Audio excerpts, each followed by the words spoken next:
Hello, I'm Brigantia Blackbird of Blackbird's Brew. Happy Thursday. It's time for another video about Imbolc, and today we're going to be talking about making a menu. Because Imbolc is rapidly approaching, and while there are a lot of well-defined culinary traditions associated with other sabbats, with Imbolc that's not quite as much the case, or at least there isn't as much emphasis on the feast itself as there might be at Yule, for example. But no celebration is complete without food. And when I'm looking for ideas about what to cook for a malk or any other sabbat, it's more about getting inspiration and jump-starting my own brainstorming process than it is saying, I am going to do X and then Y and then Z, and here are my clear-cut instructions. It's not really about that. I am going to suggest a menu in this video, but it's just an idea. And it's not intended to be taken as a, you must do this or something very close to it. No, not at all. This is just to help the planning process for people as they decide what they're going to make and what's going to be practical for them in their own lives, given their own personal time constraints and culinary abilities. But generally speaking, Imbolc foods will have something to do with milk or dairy products, grains and seeds. Anything that's bright yellow to represent the sun or anything involving blackberries seems to be, fairly traditional. And there's a lot of different options that, fall within these broad categories that we can do.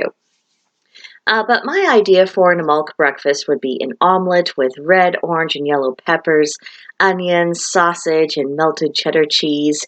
Maybe have a drink of orange juice or some black tea with milk. That'd be a way to get your day started off with a bang. And then for lunch, you could try a creamy soup, such as a cream of potato or cream of chicken, just something that's warm and milky and nourishing. Because, in all probability, Imbolc is still going to be probably pretty cold. So soups definitely would probably be welcome on this day. And then it's always nice to have a bit of a grilled ham and cheese sandwich on, to go along with our soups. And I would suggest, specifically because it's Imbolc, to try out a multi-grain bread or something that has a little bit more rough in texture just because of Imbolc's associations with different kinds of grains and seeds. And then for dinner, I would suggest either a shepherd's or a cottage pie. A shepherd's pie would involve a ground lamb for the meat, and a cottage pie would involve, a ground beef or, any other kind of ground beef.